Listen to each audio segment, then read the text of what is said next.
Endometriosis endometriosis endometriosis endometriosis बीमारी का शोर हर तरफ है।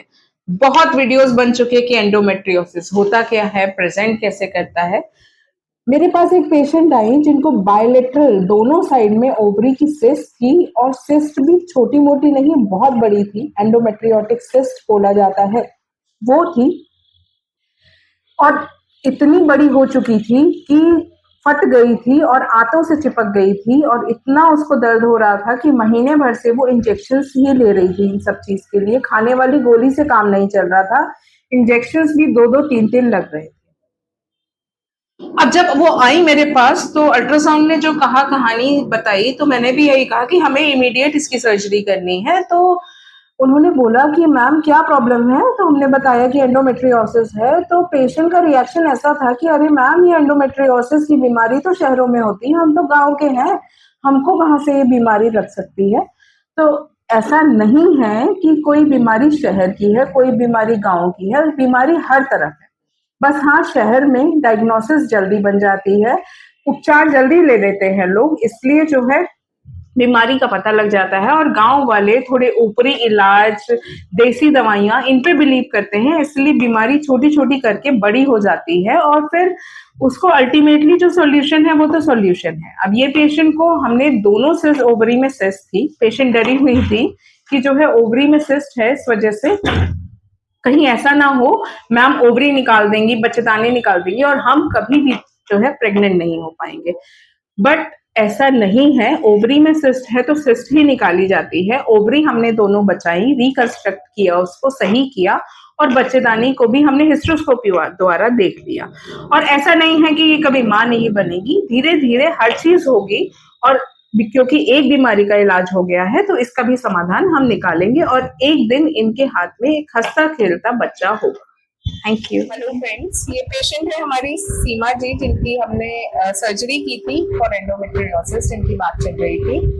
अब आज इनका डे 4 है, हम इनको डिस्चार्ज कर रहे हैं। अब बताइए सीमा जी, आप जब आई थी तो क्या परेशानी थी आपको? मेरी दोनों ओवरियों में गांठ होती जी। जो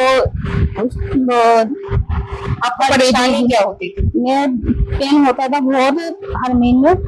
अब इस टाइम और 4-5 दिन से रुक नहीं रहा था। हाँ, काफी दर्द होता था, इवन इतना ज्यादा कि इंजेक्शंस लगाने पड़ रहे थे। पिछले 7-10 दिन से इंजेक्शंस लगाने पड़ रहे थे।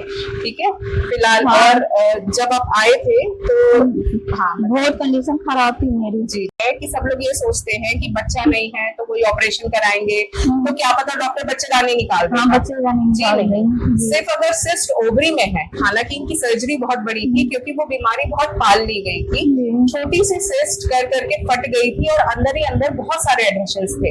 हमने पहले लेप्रोस्कोपी ट्राई करी दूरबीन, लेकिन दूरबीन डालते ही वहां इतना चिपका हुआ था कि हम नहीं कर पाए, तो हमें ओपन करना पड़ा। ओपन करने के बाद भी पूरी, आप मान लीजिए कि जो कहते हैं आते, वो उस जगह चिपक चुकी थी, तो वो हमने सब छुड़ाई है वो।